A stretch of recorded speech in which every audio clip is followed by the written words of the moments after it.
লাইলা মামুন ছাড়া কি আমার কি চোখ লাগে না আপনার? না অবশ্যই লাগে। আপনি ওগুলো কেন তারপরে বলছেন? এরা তো আপনি আমার কথা সমাজে- আমাকে বলেন। তুলনা নাই, শিমুল শিলের তুলনা নাই। এসব শিল্পীদের কথা বলবেন, বলতে ভালো লাগবে। আপনি পাট করি ভাই, কোথায় মামুন কোথায় লাইলা, এগুলা বলার কোনো দরকার আছে? আচ্ছা। পেঁয়াজের দাম তো বাড়ি গিয়ে, কেনে কিনো মারা কেনে খাইও। পেঁয়াজের দাম তো বাড়ি গিয়ে, কেনে কিনো মারা কেনে খাইও। আর ও আলু কি হবি খ, তোর দাম তো বাড়ি গিয়ে, তোর দাম তো বাড়ি গিয়ে। প্রিয় দর্শক, আসসালামু আলাইকুম। আমার এমডি দিদার ফেসবুক পেজ থেকে সবাইকে স্বাগতম। আজকে আমি এমন একজন ব্যক্তি পেয়েছি, চট্টগ্রামের একজন সুপরিচিত সুনামধন্য একজন আমার প্রিয় বড় ভাই, সঙ্গীত শিল্পী আবুল হাসাম আজাদ ভাই। ওনার কাছ থেকে আমার একটাই প্রশ্ন। আসসালামু আলাইকুম ভাইয়া। ওয়ালাইকুম আসসালাম। ভাইয়া কেমন আছেন? মাশাআল্লাহ, ভালো আছি ভাইয়া। তো ভাইয়া ইতিমধ্যে আলহামদুলিল্লাহ আপনাদের অনেক আলুর, পিঁয়াজের অনেক কিছু গান বাইরে লইছে। এখন একটা গান আমার বাইরে লওয়ার সম্ভাবনা আছে, দৈন্য ভাতা নিয়ে। এটাও আমরা আপনার কাছ থেকে আমরা আশা করব। তো এর সুবাদে আপনার বিভিন্ন গান আমরা দেখেছি, বিভিন্ন গান ভাইরাল হয়েছে। আমার খুব ভালো লাগে সেই জন্য। তো আমার পেজ থেকে আমি তো প্রথমত একবার আমার পেজ থেকে আপনাকে অসংখ্য অসংখ্য ধন্যবাদ। তো প্রাণডালা ভালোবাসা, অভিনন্দন।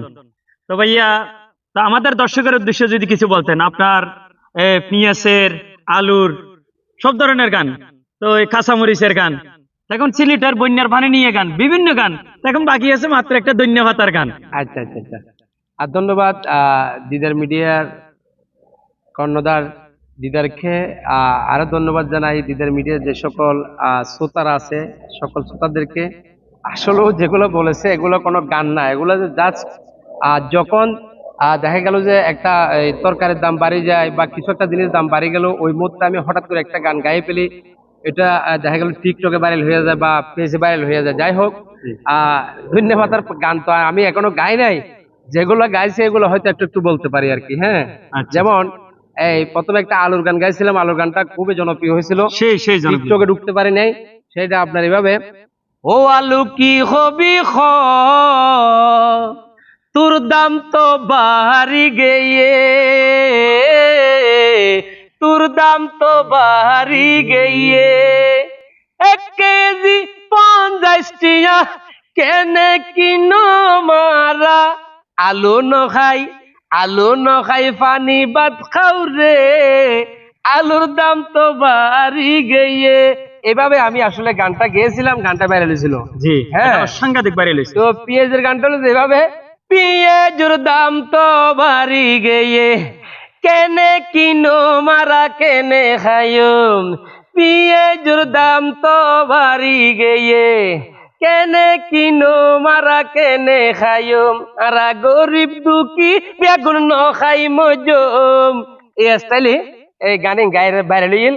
আর সিলেটের গান তো মনে করো দেখা গেল যে কি একটা যাতে বন্যা উঠছি, বন্যা উঠার পরে আই হগ গান গেলাম বেশ কিছু বাইরে লইয়ে। যাই হোক, আসলে আই তো মূলত গানই নগরী আর মূল যে কি মাইজ ভান্ডারের সম্মান ইন গাই, এই ফাঁকে অত অন্যান্য গানও গাইবার চেষ্টা করি আর কি। আচ্ছা ভাইয়া, আরেকখান প্রশ্ন। হ্যাঁ। কিছু মনে করছেন, আই তো ছোট মানুষ, যেহেতু আমরা ফেসবুক চালাই বা পেজ চালাই, অতটুকু, তার চেয়ে বেশি কিছু নয়।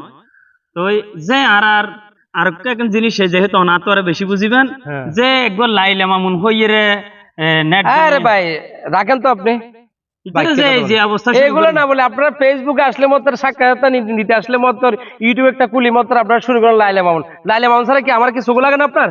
না অবশ্যই লাগে। আপনি ওগুলো কেন তারপরে বলছেন? এরা তো আপনি আমার কথা আমাকে বলেন। সমাজে তো এরা তো সমাজ তো দূষিত করে ফেলতেছে। ওগুলা বলিল আপনি, আমি ওগুলা দিয়ে যাইতে রাজি না। ওগুলা থেকে আমি রাজি। আমাকে কি বলবেন সেটা বলেন, আমাকে প্রশ্ন করেন, অন্য প্রশ্ন করেন, ভালো কিছু প্রশ্ন করেন। আপনি প্রথমে ভাই শুরু করলেন আমার টিকটকের গানটা এগুলো দিয়ে, যদি আচ্ছা। আপনি ভালো কিছু গান নিয়ে শুরু করতেন তাহলে আমার তো আরো ভালো লাগতো। আচ্ছা, লাইলা মামুনের কথা বাতে দিলাম। আবারও বলতেছেন, ওদের কথাই বলার দরকার নেই। আচ্ছা, ওদের কথা বাতে দিলাম। তা আমাদের আচ্ছা, চট্টগ্রামের আরেকজন সুনামধন্য শিল্পী আছে আমাদের। 2 দিন আগে আমাদের ওরসটা চলে গেছে, আচ্ছা। মোসানুলিয়া। আচ্ছা, আচ্ছা। তো ওখানে একজন শিল্পী আছে যে আমাদের মরমী কণ্ঠশিল্পী শিমুল শীল দাদা। শিমুল শীল। হ্যাঁ, ওনাদের কথা বলেন। উনি ওনার একটা একজন গান চট্টগ্রামের জনপ্রিয় দরদি গানের কণ্ঠশিল্পী, মরমী কণ্ঠশিল্পী। ওনাদের কথা বলবেন, আমাদের মন থেকে ভালো ভালো কিছু কথা আসবে। ওনার কোনো তুলনাই হইতে পারে না, শিমুল শীল দাদার কোনো তুলনাই হইতে পারে না। যেমন উনি মুসলমানিয়ার শান গিয়ে মুসলমানিয়ারে যেভাবে সারা বিশ্বের মাঝে প্রচার করছে, সেটা কিন্তু অন্যান্য শিল্পী করতে পারেনি, সেটা স্বীকার করতে হবে। যেমন ঠিক আছে। আমি করছিলাম হযরত আল্লাহর ওলি শাহ সুন্দর আউলিয়াকে নিয়ে। তো শিমুল শীল দাদা যেমন একটা কালাম গেয়েছিলেন, খুব সুন্দর লাগছে আমার কাছে। সেটা হলো যে, ওরে কি দন দিলা আল্লাহ তুমি আনোয়ারা তানাহাতে, কি দন দিলা আল্লাহ তুমি আনোয়ারা তানাহাতে, বটলি গাম রোশন হইল সেই নূরের আলোতে, বটলি গাম রোশন হইল সেই নূরের আলোতে। এভাবে ওনার কণ্ঠ তো এখানে নকল করার মতন সুযোগ কারো নাই। একটা কণ্ঠ ওনাকে আল্লাহ দান দিচ্ছে, মুসলমানের দান পেয়েছে উনি, কথা বুঝেন নাই? কাসেম সাহার দান পেয়েছে উনি, গৌসুম আজমানের দান পেয়েছে উনি, ওনার গুরুদের দান পেয়েছে উনি। ওনার তুলনা নাই, শিমুল শীলের তুলনা নাই। এসব শিল্পীদের কথা বলবেন, বলতে ভালো লাগবে। আপনি পাঠ করি ভাই, কোথায় মামুন কোথায় লাইলা, এগুলা বলার কোনো দরকার আছে? আপনারা এই যে ফেসবুক ইউটিউব চালান, আপনারা যেখানে সেখানে শুধু লাইলা মামুন লাইলা মামুন, এগুলো কেন বলেন? এগুলো বলার দরকার আছে?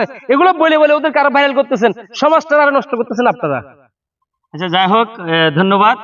তা আপনার কথা শুনে আমি অনেক কিছু শিখতে পারলাম। আমাদের দর্শকের উদ্দেশ্যে কিছু একটা বলেন।